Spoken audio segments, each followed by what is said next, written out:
Hello ladies and gentlemen, welcome back to Hermitcraft. My name is Cub, and today guys, we have another episode from the Hermitcraft Season 7 server. That's right, we're in the heavens above and just chilling, just vibing here. Just had a nice sleep in my bed, and we got a lot of work to do in the pyramids, so let's get started. Let's go ahead and just hop on into this bubble column. We'll head on down past all of the third floor parkour areas, and we actually need to head this way down the staircase because I have something to show you on the area we'll be working in today. So we make our way down here. We'll go down these steps on the side here, down this way, and in here is where we're going to be working today. This is our farming room. Now, haven't had too much farming that we've been doing this season, but today we're going to make some cool things here, and yeah, we're going to be making it into a nice area. So first of all, you might notice that some things have changed. That's because during a stream on Twitch on, I believe, Tuesday, we went ahead and replaced a lot of the window here, or actually all the window here, with some openings to a sort of like ledge of slabs and stairs on both the top and the bottom. This was done to give this room a little bit more depth, to give the walkway a little bit more depth, to make it pop a little bit more, and also to allow us to do this, weaving in and out, like this. So yeah, we can now easily, go to and from the actual farming room, and yeah, it also looks a lot better from below, now that it has some depth to it, so that's looking great. We've also done some other stuff here in this room, namely we've gotten rid of all the torches, replaced all the torches with some green carpet and some lighting underneath, some glowstone underneath. And we've made a nice balcony up there. We've brought down some polished blackstone here. And of course, you'll see we got fire and cactus. Who doesn't love fire and cactus, right? Now, I know what you're thinking. You're thinking, yes, Cub, more cactus, more fire, yes. But settle down, first of all. Second of all, you're right on both fronts. We are going to be adding more cactus and more fire to this area, but the fire is not necessarily the type you'd expect. If you want to know what that means, stick around. But we're going to be starting off today by just going through, finishing up this area here. We need more cactus, obviously, for this bit, so we got to, stack cactus artificially on top of this and on top of that, and continue it on up. If the twisting vines are not enough, we just hit it with some bone meal, and up it grows, as you can see. So that's pretty convenient right there. And this should provide a nice little aesthetic area here. And the way we put down the cactus, of course, we just simply climb the vines like so, which provides a nice little easy, I say easy as I fall off, way to put down all the cactus right there that we need. And we just unshift, go back down, do the next one, and then repeat. So yeah, this is how we're going to decorate the room. I'd also like to put some type of like interesting symbol right here. I'm thinking maybe like a beetle symbol or something would be cool right there, like right in the center of the honeycomb block wall, because this is a really nice wall. It has a really nice gradient, especially with the lighting underneath the carpets down there behind the cactus and the twisting vines, providing like backlighting almost. So we'll do some interesting things here. We also got to get the pathways in here. We also got to make sure we don't starve to death. That's very important. So we're going to be working on this area quite a bit, and the goal today, make this area look really cool.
So as you just saw in that time lapse, the paths have been pathified, the leaves have been left in place. We got glowstone underneath providing some lighting, which helped us to get rid of torches and carpets and things in this area and in this area and around the rest of the build.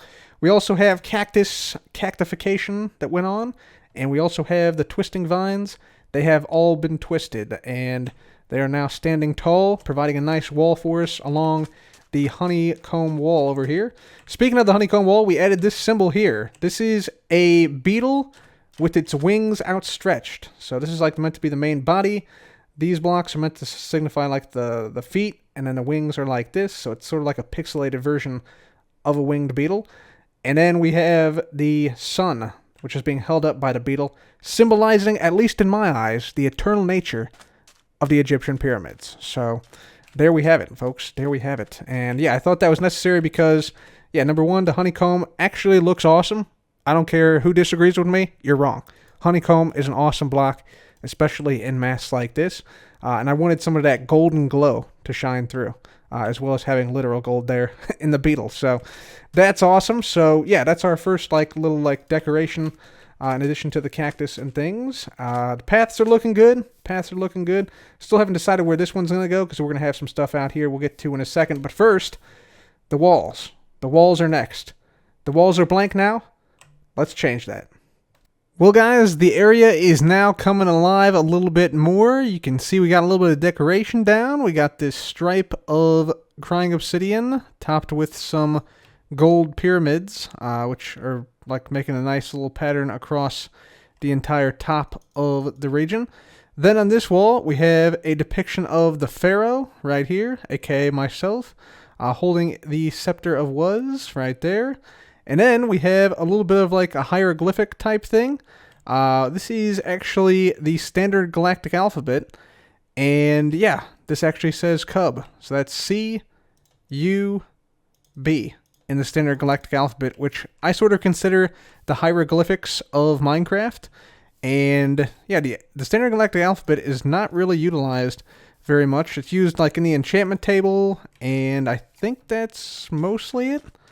I don't think anywhere else really. So big opportunity for Mojang there to do something cool, especially with archaeology potentially being added in a future update. So yeah, that'll be cool to see. We also got some twisting vines down. We got some foliage up there in the form of some spruce leaves. So this area is looking sweet. Oh yeah, also I differentiated the cacti from the beetle symbol here too, with some blackstone pillars, which just helped to like frame it in a little bit.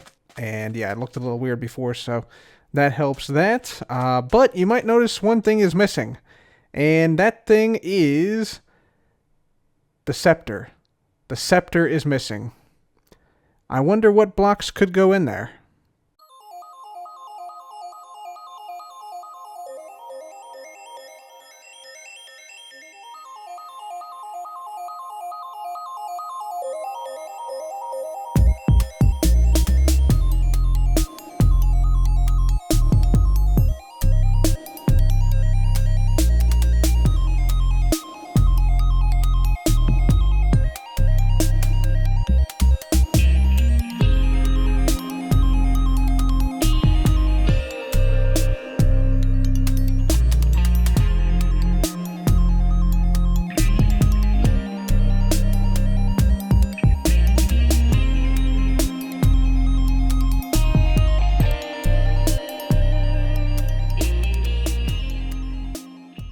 That's right, baby. We got ourselves some netherite blocks. Took a couple hours of Cinnabon mining to get this. But alas, here we are. Let's step on up here and place these bad boys in here. If I can actually get up high enough. Probably should have just came to the balcony and pillared over, but it's fine. 1, 2, 3, 4, 5. There we go. Alright, let's get down and take a look. Aw, yeah. That netherite scepter looking fine indeed. Definitely worth the several hours that we spent mining for the ancient debris to make those netherite blocks. And we also spent 92 diamonds on TNT to acquire the ancient debris for just those 5 netherite blocks. So that actually put us over 4,000 diamonds spent on the pyramid for the season. So that is another milestone we have hit. And I really like all the wall decorations we've added here. So that's fantastic. And now that those wall decorations are up, we're now ready to focus on the farms and making these look a little bit better. So first of all, the basalt farm right here. So I'm thinking with this basalt farm, we'll probably do like a volcanic theme. You know, place like basalt down around the sides here and make like a little mini volcano with like lava flowing, because as you just saw, the basalt actually does come from lava when it interacts with some of the blue ice there. So that's pretty nice. So we'll do like a volcano theme here. As for the kelp farm, I'm thinking probably some type of like bright colorful theme. So maybe some concrete. Can also utilize some jungle wood, because we got a lot of strip jungle wood, but not a lot of like actual jungle wood. But the main thing is just cover up this redstone here, where these observers are and the redstone dust is and the torches are.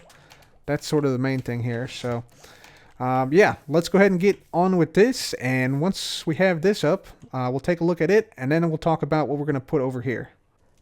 Ladies and gentlemen, welcome back. We now have the farms in the farming room decorated, and this is how they are looking right here. So first of all, we got the basalt farm, obvious from all the basalt that it's decorated with. We even threw in some polished basalt in some areas to make it look a little nicer. There's also lava pits and pools around here, providing some lighting and things around the area. And of course, if you don't know how to use this, the way to do so is basically you hop on in here. Try not to think of the lava looming over your head. Flick the lever. This turns on the honey block transport system, and then you just basically hold mine, and then it mines out the basalt for you, and that's basically all there is to it. You collect some of the basalt yourself, and some of it will also collect underground here. You see, we put in this little redstone bit here to, yeah, open this up. So that is where our basalt ends up. And I'll put in stuff we just picked up here as well. Put that in there. There we go. Beautiful. So that's the basalt farm now done. Has a little bit of a volcano feel to it in a way. But yeah, it has a nice cascade look to it, which I kind of like. Kelp farm, we actually went with the representation of kelp on the side with the green concrete and a background of lime concrete powder. A bit dangerous putting this lime concrete powder so close to water, as that's what the kelp farm has here. But in the front, we went with a little bit of blue to also complement the deep blue of the water that the kelp farm runs off of. And then, of course, on this side, same exact thing. We got some kelp on the side over here as well. So I like it. I think the farms are looking nice. They're looking cool, or in this case, looking hot right there. So yeah, I like the way they turned out. Now that we have our farms decorated, I think we can now shift focus to this large empty field over here. And I've been thinking for a while what we can put in this field. What will be interesting, what will be fun. I could put in a big farm. I could put in some redstone automation. Or I could get real weird with it. So that's what we're going to do. We're going to get real weird with this. So check it out. This is the idea I had for this area. I've been thinking, like, what else we need in the pyramid here. And it would be cool to have something that is a bit of a mystery, right? That's not exactly explainable. And I thought to myself, what if we had some, like, really deep lore mystery thing? And I ultimately concluded that we needed to do some lodestone racing. That's right, you heard me. Lodestone racing. So, the idea and the lore behind this is this. Currently, in the game, lodestones are not movable. They don't move, they just sit there and do nothing, right? But at some point in the ancient past, perhaps when the pyramid was first built, right? Perhaps sometime in the ancient past, the lodestones did move. After all, that would explain why, when you right-click a lodestone with the lodestone compass, it tracks the lodestone. Makes sense, right? So, what we're going to do is we're going to reimagine the lodestone as if they were at one time able to be raced across the ground in competition. Like a foot competition, like a track and field competition.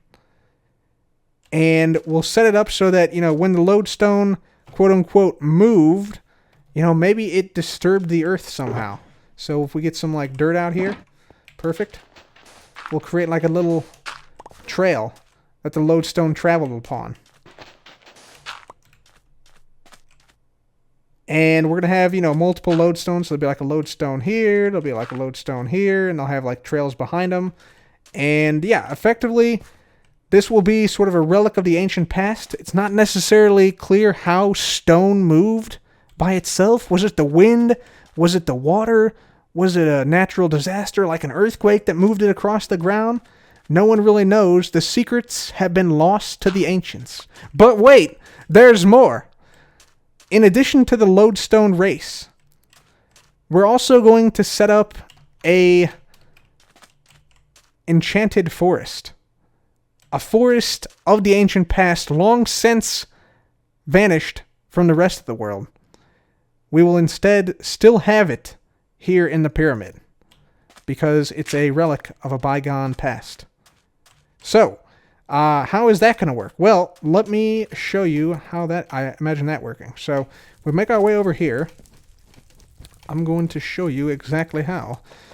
So, the idea is that we use some materials not necessarily associated with trees to build trees. So, if I walk over here, I'll grab some stairs.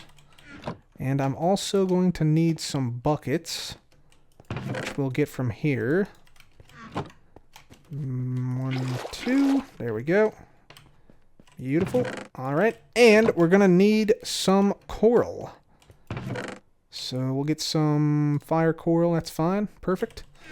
Okay. So we're basically going to be making coral trees. And you might say, Cub, how is that possible? You know, like if you put down a tree like this, right, and you do this right here. Looks pretty cool for 5 seconds, and then it just dies and becomes gray and sad. So, it's not going to work. Haha, I got you fooled.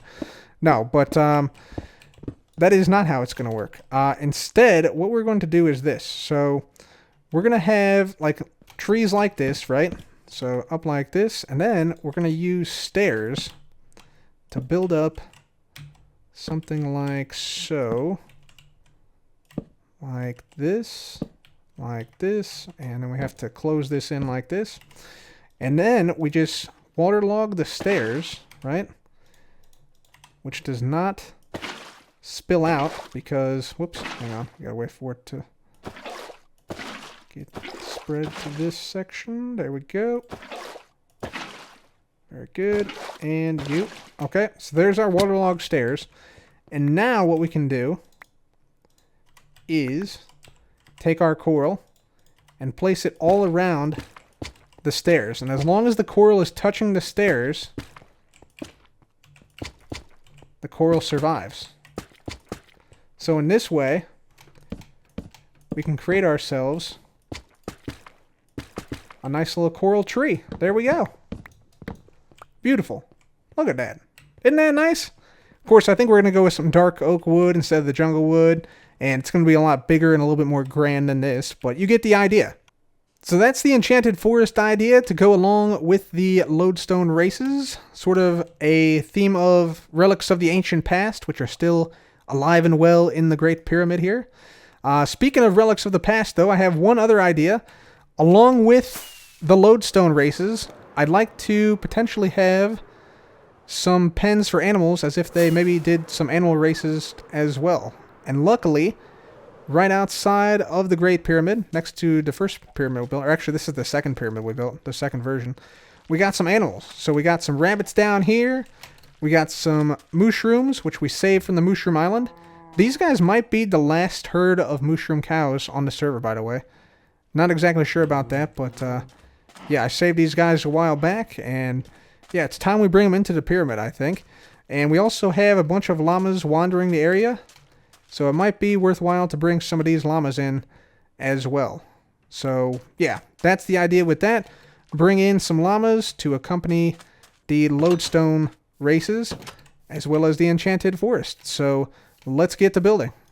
Farming area is now completed, ladies and gentlemen. We got a lot to cover, so let's jump right into it by jumping over these little anvils we put down here and see what we got. So first things first, we moved in the animals. We got the mushrooms over here in the mushroom pen, complete with mycelium, small mushrooms, and big mushrooms. And we got the rabbits moved in right over here in their rabbit pen, complete with honey blocks. Also carrots. A little known mechanic in the game is that rabbits can actually eat carrots that are planted on farmland. That's why these are not grown up. They were grown up, but then the rabbits ate them pretty much as soon as I moved them in.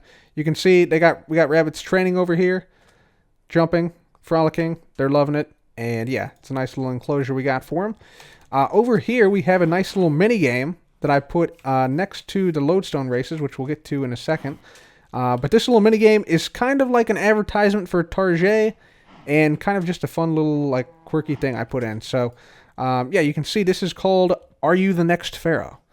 You simply press the button on the dispenser, and fate will determine if you are the next ruler of the pyramid. Good luck. If you turn the page, you see an arrow fires out of the dispenser. And also, if you hit the button here, you can see I also named this, Are You the Next Pharaoh? Press. And yeah, obviously, I'm not the next Pharaoh because I am the Pharaoh.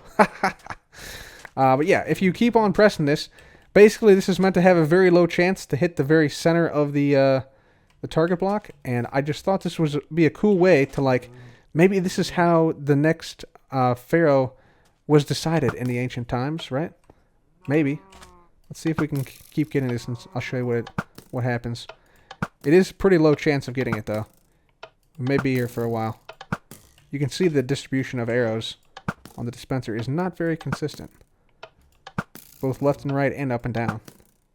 But if you hit it right in the middle, there you go! Pretty much, yep, there you go. You might be the next Pharaoh. So little chime sounds, light lights up. Just a fun little thing that I thought would be cool to add, so yeah, if you guys get the world download, come here, see if you're the next Pharaoh. So that's pretty cool. We also have, of course, as promised, the Lodestone races. So we got ourselves a little bit of like a seating area over here to watch the races from.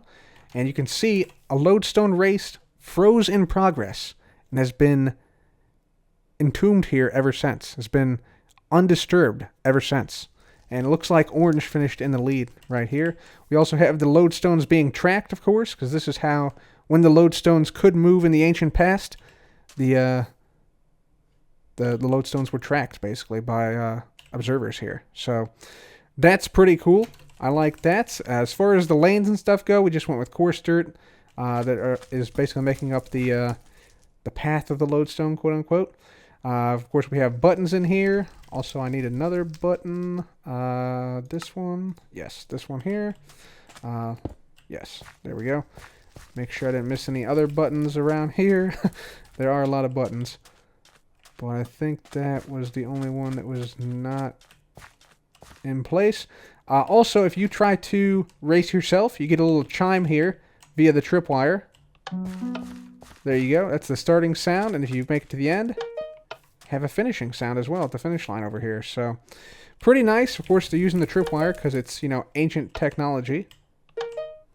But yeah, it's ancient. So what are you going to do, you know? So yeah, that's pretty nice. Also, we have the enchanted forest. So gotta say, these trees are kind of a pain to build, but they also look really cool. So first off, we have the fire trees. So the fire coral trees. These I tried to make so that, you know, it looks kind of like the acacia tree in a way. Like it's more elongated. You got sort of like layers to this. You can really see the layers in this one as well. And we went with the weeping vines here, coming down from the tree, as well as some red flowers around it. And this stuff on the ground here, this is meant to be like leaves that have fallen off the tree. So yeah, this is supposed to be like what fell off the tree. You know, there's some areas where it accumulated a little bit more densely and some that weren't, for instance. But overall, it gives a nice, like, colorful feeling to the area, having these, like, this concrete powder down here. So I really dig it. We also have the bubble coral area. We have some nodules of crimson buttons on these things. These are meant to be like little growths on the tree. So yeah, these are also 2x2 trees instead of the 1x1s of the red fire. So I tried to give each tree like a distinctive personality, if you will. We also have the mushroom, or not the mushroom, the shroom lights rather, providing lighting in all these trees and everything. We got some bees in here. You might see some pop out occasionally. I think there's one more beehive. Yeah, there's one more. Yeah, there's a bee. Look at him go. Lovely. Awesome. So yeah, we put some beehives in these trees as well. We got some, instead of bushes, I went with like melon plants. So we got like a little bit of like a smorgasbord of melons here, which I thought just fit really nicely into like the green theme here. And yeah, just works pretty nicely. This path also like sort of meanders through this area. It's just a nice area, nice and colorful. I like it. Fits the theme of the Enchanted Forest, I think, quite nicely. Over here, we have something I'm not really sure what it is. Like there's a llama here, a llama banner here, but with no explanation. You can draw your own conclusion from what this means. There's a bunch of flowers around here, some empty flower pots. There's a beacon in front of here. I don't really know, but it looks cool, right? So I went with it. So this one over here, this is meant to be like a little like ruined area. Like maybe there was something here, like a little like structure, but it fell into disarray. And the only thing left is some exotic mushrooms, potentially from the Nether tree farm right there. So I think the farming area is now done with all the stuff we added today. Very colorful, very bright, decorations on the walls, farms decorated and everything. And yeah, it's just nice, bright, colorful, joyful area. So hopefully you guys like it. If you do, please do leave a like on the video. I don't just say that. It actually does significantly help the channel. And I put a lot of time and effort into all these videos. So please do take a moment out of your day to hit the like button. It would be greatly appreciated. But for now, guys, that is it for me. Thanks once again for watching. This has been Cub. Goodbye.